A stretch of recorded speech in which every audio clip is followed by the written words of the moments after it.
함께 하십니다.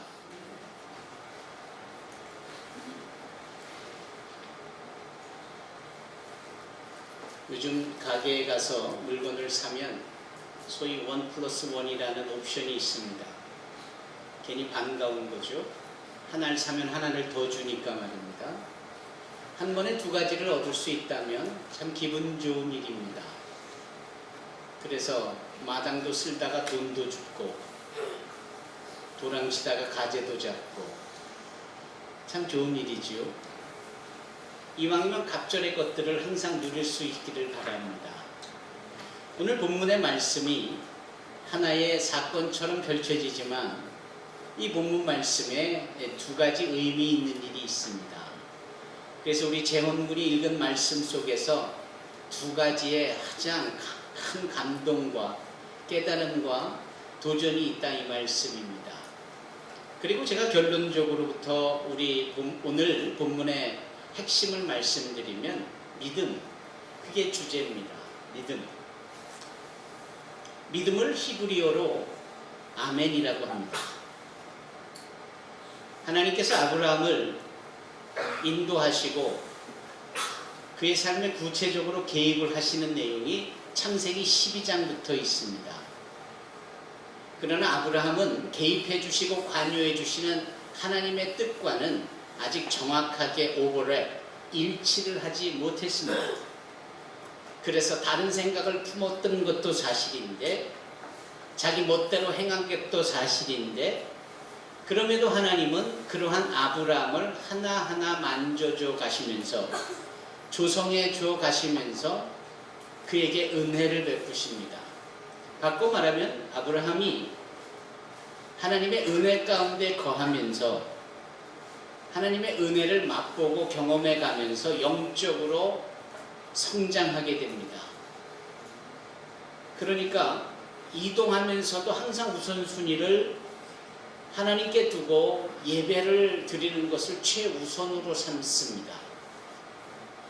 그게 창세기 13장의 이야기입니다. 또 이어서 집안에 문제가 생기는데 함께했던 어린 조카 롯, 그와 그를 따르는 그의 사람들이 아브라함의 직계 하인들과 가족들에게 자꾸 부딪힘, 갈등이 일어나자 그 갈등의 문제를 어른인 당신이 우선으로 교통정리하듯 하기보다는 어린 젊은 조카 롯에게 우선권을 부여하고 그 조카 롯에게 원하는 바를 먼저 행하도록, 그러면 아저씨 뻘인 아브라함 자신이 그 반대쪽에 위치함으로 갈등 없이 함께 좋은 화목을 이룰 수 있겠다 하는 제안을 내놓습니다. 지극히 이타적이죠. 남을 먼저 생각하는 것. 이것은 지식에서 나오는 것이 아니라 하나님을 경험하고 은혜를 누려본 자들이 행할 수 있는 겁니다. 그러한 아저씨 앞에 조카 롯은 다소 배은망덕한 모습이 없지 않아 있지만 선뜻 그 제안을 받아들이고 본인이 먼저 행동으로 취하지요. 그런 조카 롯이 좋다고 간 그 지역에서 그는 주변의 다른 나라들, 부족들의 갈등에 휘말리게 되고 포로처럼 끌려가는 일까지도 당합니다. 바로 그때에 아브라함은 자신이 키워내고 있는 318명이나 되는 부하, 군사, 종들을 이끌고 가서 그 조카 롯을 구해옵니다. 피부치에 대한 어른으로서의 역할을 감당하는 겁니다. 다소 무례하고 다소 배은망덕했던 롯에게 어떠한 섭섭한 마음보다 어려움을 당했다는 소식을 듣자마자 자신이 할 수 있는 최선을 다하는 모습, 참 멋지지요. 그가 318명이나 되는 종을, 부하들을 군사처럼 길러낸 식솔들을 두었다라는 것은 아브라함이 얼마나 하나님께 큰 복을 받아 거부로서 살았는지를 보여주는 우리가 엿볼 수 있는 대목입니다. 예수 믿으면 하나님의 은혜 가운데 거하여 부요함과 풍성함과 부를 누리며 산다라는 것은 당연한 일입니다. 거기에 인간의 욕심이 개입이 되어지니까 그 은혜를 망각하게 되어지니 차라리 부를 누리기 않는 것보다 못한 상황이 되어지지요.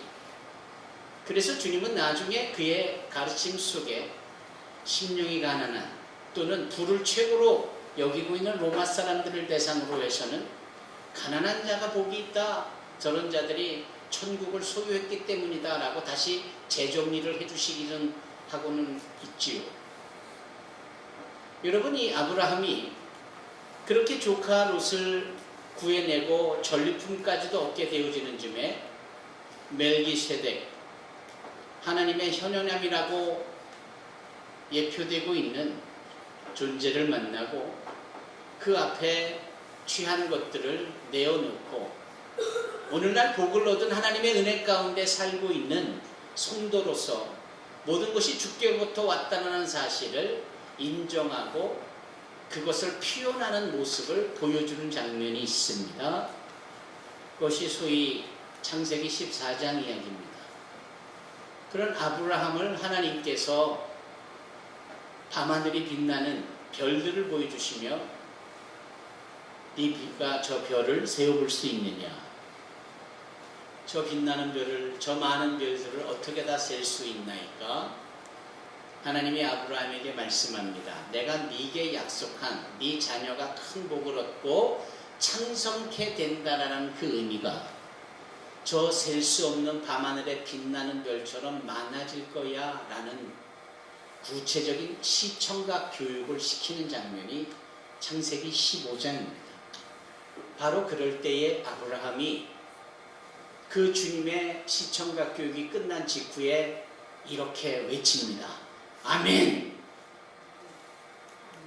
이 아멘이라고 외친 아브라함의 이야기 창세기 15장의 그 단어를 아브라함이 믿으니 라는 믿으니니 라는 단어로 성경에 표현하고 있습니다. 믿음은 아멘, 아멘은 믿음. 의미심장한 것은 이 단어가 성경 전체에 66권으로 이루어진 23,000절 이상으로 기록되어져 있는 이 말씀에 믿음이란 단어가 가장 먼저 기록되어진 것이 바로 창세기 15장입니다. 아브라함이 하나님의 시청각 교육을 통하여 자신에게 주어졌던 약속의 말씀이 그때저야 믿어지는 겁니다. 이 믿음을 하나님은 기뻐하셨어요. 하나님은 그것을 인정하셨어요. 하나님은 그것을 받아들이셨어요. 이후에도 아브라함은 성경이 다 말하고 있지 않는 내용 속에서 하나님에게 누가 될 만한 하나님의 뜻에 맞지 않는 말도 행할 수 있었을 터이었고 행동거지도 그런 것이 나올 수 있었을 터이었고 말 한마디로 가족들을 불편하게 할 수도 있었겠고 살아가면서 실수, 허물, 과오 그런 것들을 우리처럼 행했을 것이 당연합니다. 그게 삶이니까요. 그게 인생이니까. 그게 사람들이니까. 문제는 그러한 여전히 실수와 허물과 과오가 많을 법한 그 아브라함에 대하여서 하나님은 그가 믿으니 그가 아멘이라고 했다는 그 이유 하나로 하나님은 아브라함을 의로 여겨주셨습니다. 믿음이 의로 여겨주셨다.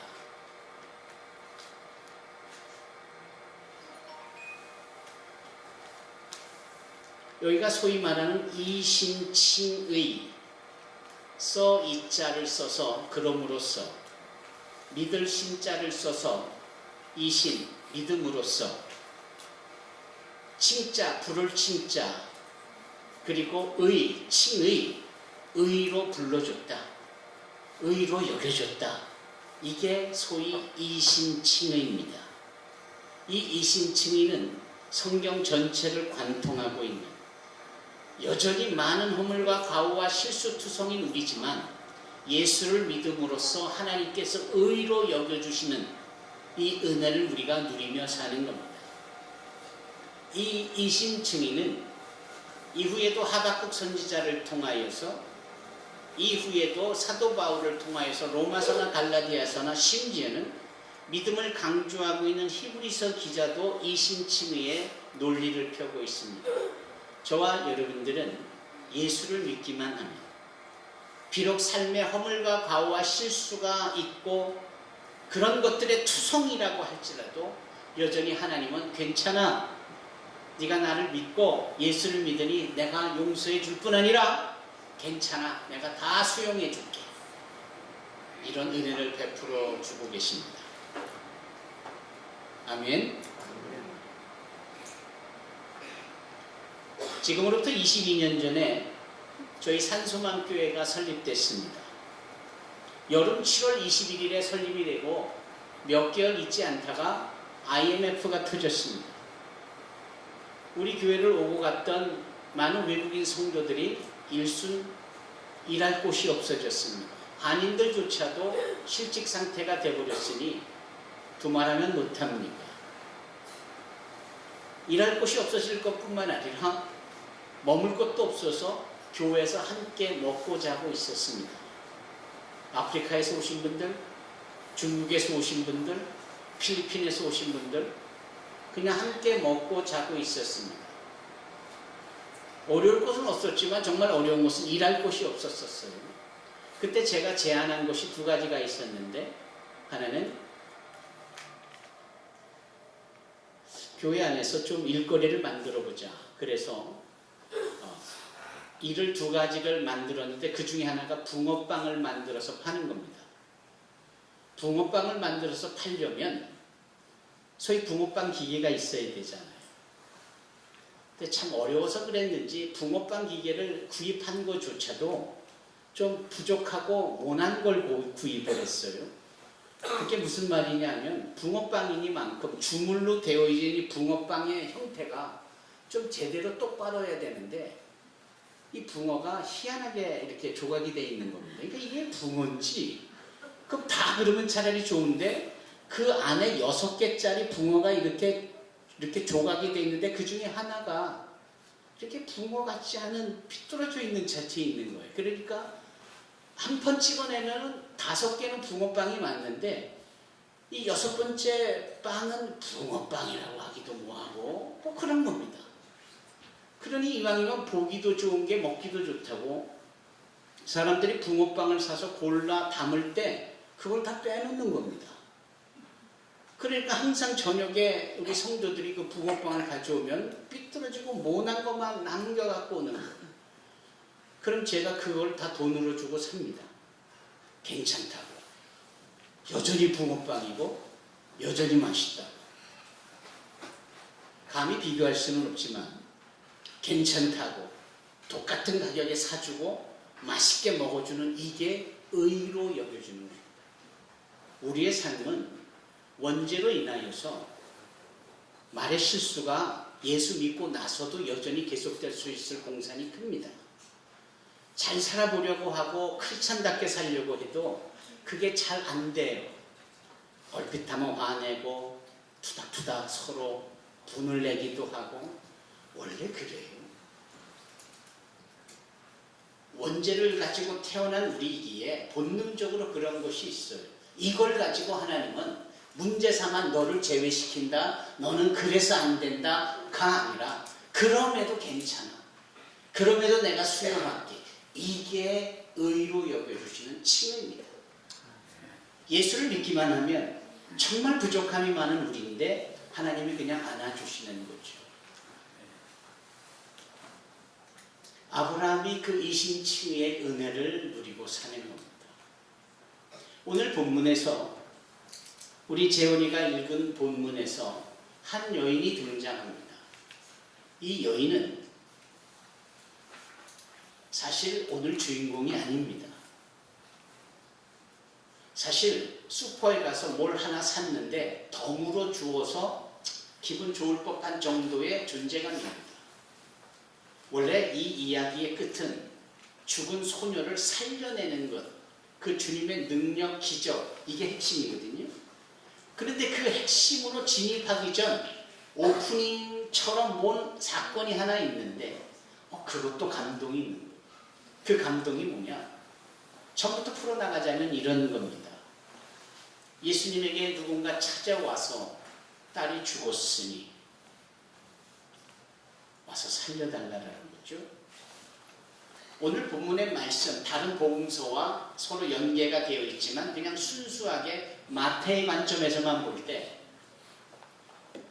와주십사, 살려주십사 하는 이 아버지의 간청입니다.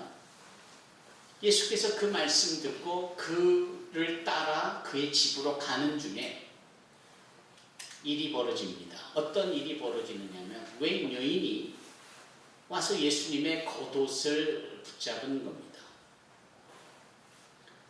그런데 이 전후 사정을 보면 이런 거죠. 사람들이 늘 인산인해를 이루었고 주님의 전후좌우에 호위하듯이 많은 사람들이 붙어서 함께 움직이니 주님조차도 밀리고 당겨지고 휩싸여지면서 몸을 나누기조차 어려울 만큼 그런 상황입니다. 그런데 예수님이 가시다 말고 딱 걸음을 멈추셨더니 누가 내 옷을 만졌느냐? 라고 말씀하시는 거예요. 그랬더니 제자가 이런 얘기를 하잖아요. 아이고 주님, 사람이 많아서 밀고 당겨지는 판에 뭘 그렇게 예민하게 그럴 것까지도 말씀하십니까? 아니다. 누군가가 의미 있는 심정으로 나를 만졌다. 내가 그것을 알고 그것을 너희에게 나타내고자 합니다. 이런 말씀이에요.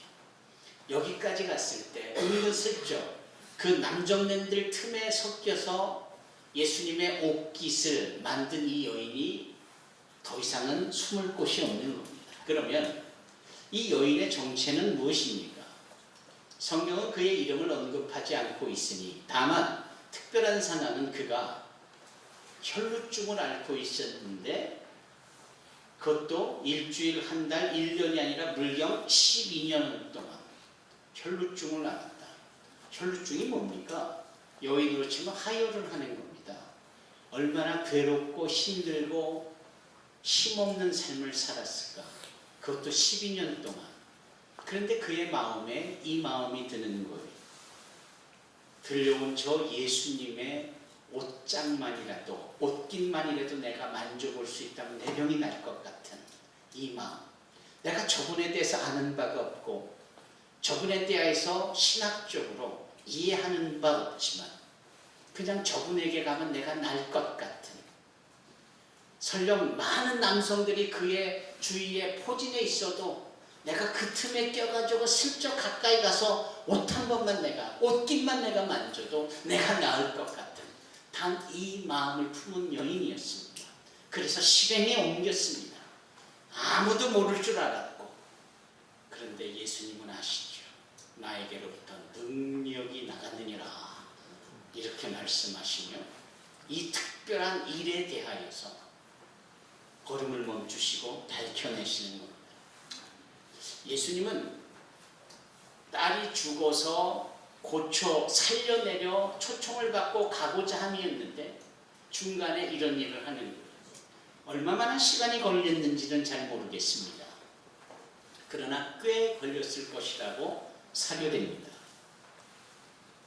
이 여인이 더 이상 피할 수 없고 숨을 곳 없음을 알자 그가 무엇을 합니까?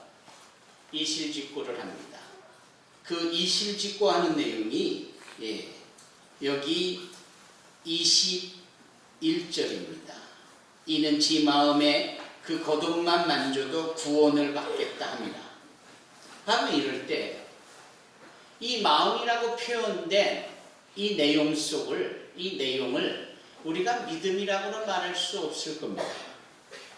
잘 모르겠다라고 여길 만한, 그러나 마음에 들었다고 하는 이 여인의 마음은 여전히 완벽한 믿음이라고 우리가 이해하는 그 믿음과는 차이가 있을 것입니다만 주님은 그것만 가지고도 이해해 주시고 인정해 주시고 받아주시고 격려해 주시고 잘했다 칭찬하시는 겁니다. 그래서 주님께서 말씀하시죠. 22절 따라 안심하라 네 믿음이 너를 구원하였다. 그 부족할 수 있는 한 여인의 소원, 그 마음을 주님은 믿음으로 여겨주신 겁니다. 그리고 그 믿음으로 여겨주셔서 그 여인의 혈루병을 낫게 할 뿐만 아니라 그를 구원해 놓으시기도 하셨습니다. 이것은 대단히 중요한 부분입니다. 마치 창세기 15장에 그 아브라함의 여전히 부족할 수 있는 부분을 믿었다라고 아멘했다는 그 내용 하나로 이신칭해 주신 것과 다를 바가 없는 내용입니다.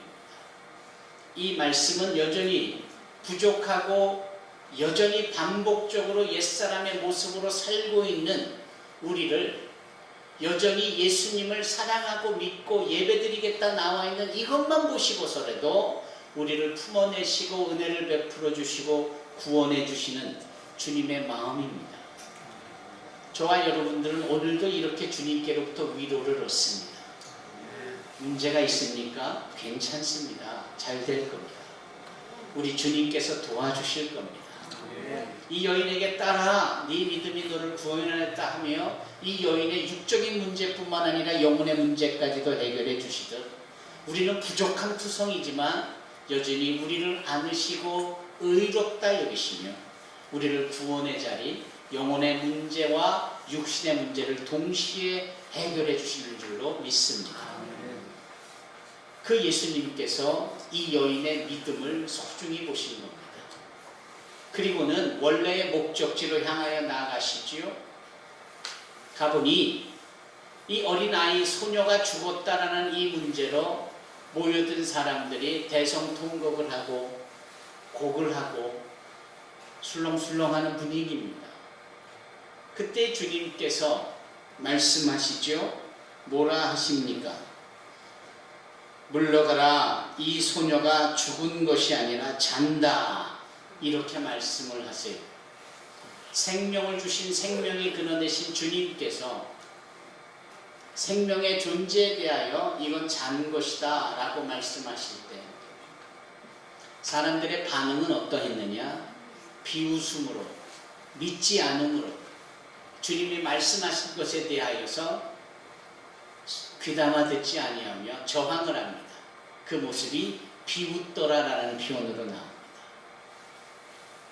창조주 하나님이시요 당신이 말씀이 되어 빛이 있으라심에 빛이 있게 하신 장본인이시고 그 6일 동안에 이 모든 천지만물을 창조하시는 그 주님께서 이제는 말씀이 아예 육신이 되어 우리 가운데 오신 예수님 메시아 우리의 구원자이신 그분이 말씀을 하시면 그 말씀대로 믿고 순종하여야 될 판이거늘 감히 비웃어요?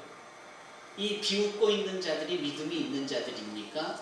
당연히 없는 자들이죠. 바로 이 믿음이 없는 이들 앞에 주님의 반응은 어떠했는가? 오늘 본문의 말씀에 보면 이렇게 말씀을 합니다. 25절입니다. 무리를 다 내보낸 후에 다시요. 무리를 내보낸 후에 예수께서 들어가사 소녀의 손을 잡으시매 일어나는지라. 죽은 것이 맞지만 주님은 잔다라고 하셨고 죽은 것이 주님께서는 잠에서 깨듯하는 일도 꺼리도 안 되는 일이고 설령 죽었다 한들 주님 창조주께서 살리시면 살리신다라는 것이죠. 그것을 믿느냐 안 믿느냐는 고스란히 우리의 몫인데 믿지 않는 자들이 있는 겁니다. 문제는 믿지 않는 이들 앞에 주님은 일하시지 않아요. 믿음이 없는 자들 앞에서는 역사하지 않습니다. 믿음이 없는 자들에게는 기적을 베푸시지 않습니다. 따라서 아예 믿음 없이 고글하고 비웃고 있는 자들을 다 내보내시는 거예요. 다 내보내시니 하신 일이 뭐예요? 죽어있는 이 소녀를 손을 내밀어 일으켜 깨워 살게 하셨다라는 겁니다. 여러분 믿음이 있으십니까? 믿음이 있다면 믿음 있는 여러분들에게 우리 주님은 찾아오셔서 일을 하시고 기적을 베푸실 겁니다. 입으로는 믿는다라고 하지만 마음에 믿지 않고 과연 될까?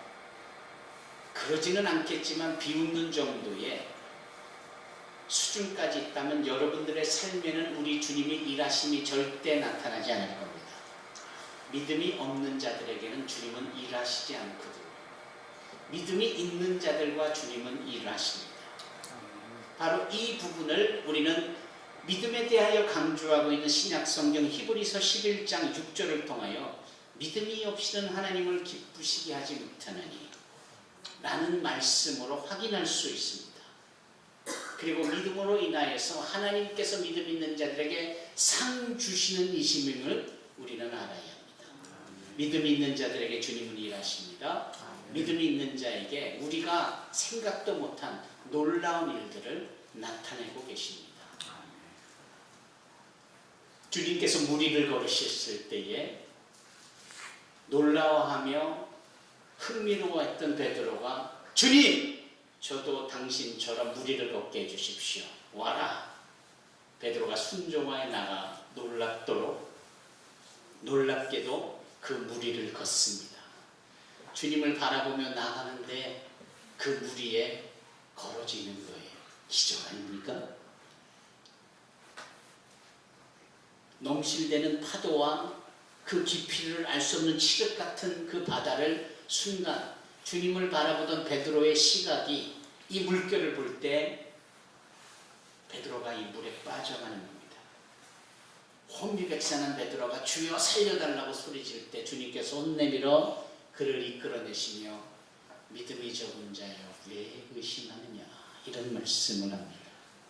우리 주님을 바라볼 때는 우리가 기적의 통로가 되고 주님을 바라볼 때 주님의 행하시는 역사가 우리의 삶에 나타납니다.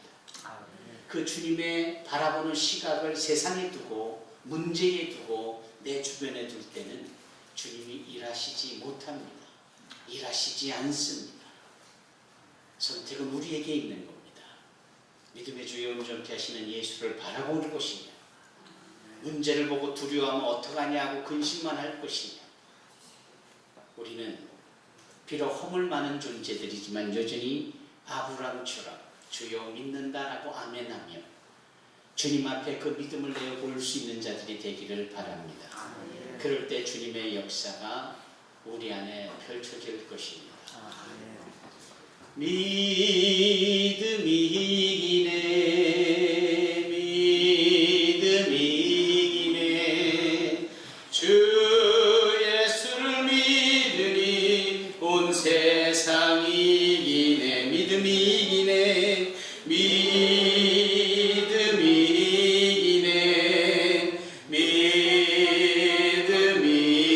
이기네, 주 예수를 믿음이 온 세상이 이기네. 주 믿는 사람이 일어나, 주 믿는 사람이 다 힘을 합하여 357장입니다. 이 세상 모든 마귀를 다 쳐서 멸하세. 저 앞에 오는 적군을 다 싸워 이겨라. 주 예수 믿는 힘으로 온 세상이 이기네. 고백합시다. 믿음이 이기네, 믿음이 이기네, 믿음이 이기네, 주 예수를 믿음이 온 세상이 믿음이 이기네, 믿음이 이기네, 믿음이 이기네, 주 예수를 믿음이 온 세상이 이기네. 전능하사 천지를 창조하신 하나님을 내가 믿사오며 라고 우리는 고백합니다. 여기서 믿사옵니다 라는 이 고백은 심장이라는 단어입니다. 생명이라는 단어입니다. 양심이라는 단어입니다. 온 생명, 심장에 이 펄떡펄떡 뛰는 이게 멈추면 죽음 아닙니까? 이것이 살아있는 것이 이게 생명인데 이것을 믿음으로 표현을 하는 것이 전능하신 하나님이 천지를 창조하셨다. 그분이 나의 삶에 오셔서 나에게 기적을 당연히 베풀어 주실 수 있다. 이것을 믿는 거죠. 이 시간에 함께 기도하기를 원합니다. 나이 어린 영혼들부터 연로하신 분들에 이르기까지 한 믿음을 가지고 기도하기를 원합니다. 주여, 이 혈루증을 낫게 하신 주님의 역사다. 이 죽었던 소녀를 살리신 주님의 역사다. 2019년 새해 우리 삶에 나의 영혼, 나의 육신, 나의 가정, 나의 일터, 나의 교회 안에서 풍성이 임하여질 것을 믿으며 주여 우리를 도와주시옵소서. 우리 다 같이 한 목소리로 하나님 앞에 기도하겠습니다. 할렐루야.